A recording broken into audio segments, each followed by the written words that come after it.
আজকে 8 নভেম্বর 2025 তারিখে দৈনিক পত্রিকাগুলো অবলম্বনে কিছু নির্বাচিত প্রশ্ন উত্তর পড়ব, যেগুলো বিভিন্ন চাকরি পরীক্ষার জন্য ইম্পর্টেন্ট হতে পারে। যেমন প্রথম প্রশ্ন হচ্ছে, বাংলাদেশের শিল্পভিত্তিক মৎস্য আহরণকারী শীর্ষ প্রতিষ্ঠান কোনটি? উত্তর হচ্ছে র্যাঙ্কন সি ফিশিং লিমিটেড। দ্বিতীয় প্রশ্ন, সম্প্রতি সরকার কোন নদীকে মৎস্য হেরিটেজ হিসেবে ঘোষণা করেছে? উত্তর হালদা নদীকে। এখন এই মৎস্য হেরিটেজ ঘোষণা করার কারণে এ নদী হতে কোনো ধরনের মাছ ও জলজ প্রাণী শিকার বা ধরা যাবে না। তবে মৎস্য অধিদপ্তরের তত্ত্বাবধানে প্রতি বছর প্রজনন মৌসুমে নির্দিষ্ট সময়ে মাছের নিষিক্ত ডিম আহরণ করা যাবে।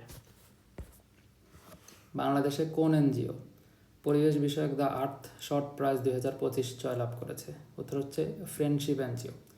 এখানে কিছু বিষয় গুরুত্বপূর্ণ, যেমন ফিক্স আওয়ার ক্লাইমেট ক্যাটাগরিতে এই পুরস্কারটি অর্জন করে ফ্রেন্ডশিপ, এবং এই পুরস্কারের যে অনুষ্ঠানটা সেটা ব্রাজিলের রাজধানী রিও ডি জেনেরিওতে হয়েছে। তারপরে এটা মূলত কার পক্ষ থেকে দেওয়া হয়? এটা যুক্তরাজ্যের মহামান্য প্রিন্স উইলিয়ামের পক্ষ থেকে এই পুরস্কারটা দেওয়া হয়। এখন এই ফ্রেন্ডশিপের পক্ষে এই পুরস্কারটা গ্রহণ করেন ফ্রেন্ডশিপের প্রতিষ্ঠাতা রুনা খান। বাংলাদেশের একমাত্র প্রতিষ্ঠান হিসাবে ক্লায়েন্ট প্রোটেকশন সার্টিফিকেশন বা সিপিসি গোল্ড এটা অর্জন করেছে কে? উত্তর হচ্ছে ব্র্যাক মাইক্রো ফাইন্যান্স।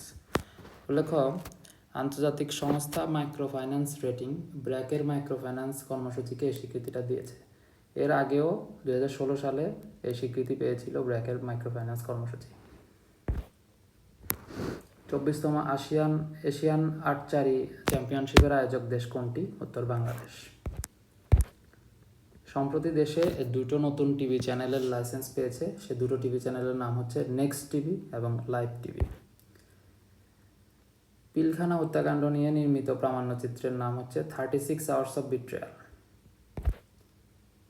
চলন বিল মোট কয়টি জেলার মধ্য দিয়ে প্রবাহিত হয়েছে? চলন বিল 3টি জেলার মধ্য দিয়ে প্রবাহিত হয়েছে। 3টি জেলা হচ্ছে নাটোর, সিরাজগঞ্জ এবং পাবনা। নাকুগাঁও স্থলবন্দর, যেটা শেরপুরে অবস্থিত। দেশের রাবার জোন হিসেবে খ্যাত 22 বান্দরবান। বাংলাদেশে কত সালে প্রথম মাদকদ্রব্য নিয়ন্ত্রণ অধ্যাদেশ প্রণীত হয়? উত্তর হচ্ছে 1989 সালে। বিখ্যাত চিত্রকর্ম হাল চাষ কার সৃষ্টি? আমরা এখানে এস এম সুলতানের ছবি দেখতে পাচ্ছি। এস এম সুলতান বিখ্যাত চিত্রকর, তিনি এই হাল চাষ ছবিটা এঁকেছেন।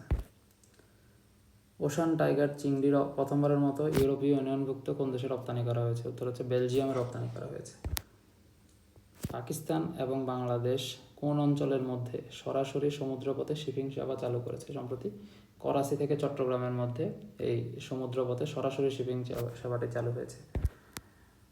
বিশ্বে ডায়াবেটিস আক্রান্ত রোগীর সংখ্যা এই মুহূর্তে প্রায় 54 কোটি। এর মধ্যে বাংলাদেশে আছে প্রায় 1.5 কোটি মানুষ।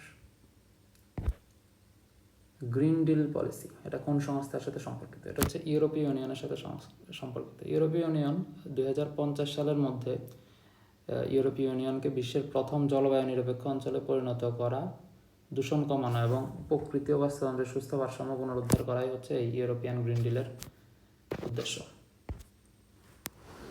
আমরা জানি সুদানে গণহত্যা চলছে, সুদানে একটা গৃহযুদ্ধ চলছে।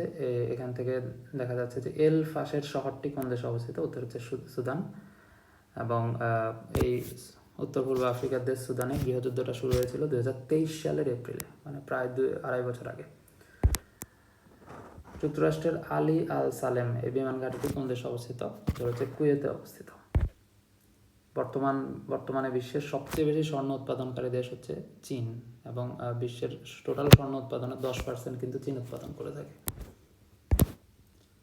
ইলেকট্রোম্যাগনেটিক ক্যাটাপাল্ট প্রযুক্তি ব্যবহার করে তৈরি ফুজিয়ান কোন দেশের বিমানবাহী রণতরী? উত্তর হচ্ছে চীনের।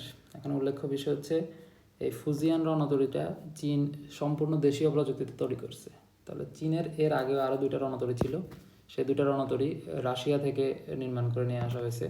সেই 2টা রণতরীর নাম হচ্ছে লিয়াওনিং এবং শানডং। এখন এই ফুজিয়ানটা এই আগের দুটোর চেয়ে অনেক বেশি শক্তিশালী, এবং এই যে ইলেকট্রোম্যাগনেটিক ক্যাটাপাল্ট প্রযুক্তি ব্যবহার করা রণতরী, এরকম রণতরী আছে শুধুমাত্র যুক্তরাষ্ট্রের। মুড়িকাটা কোন ফসলের উন্নত জাত? মুড়িকাটা হচ্ছে পেঁয়াজের একটা উন্নত জাতের নাম। ধন্যবাদ সবাইকে।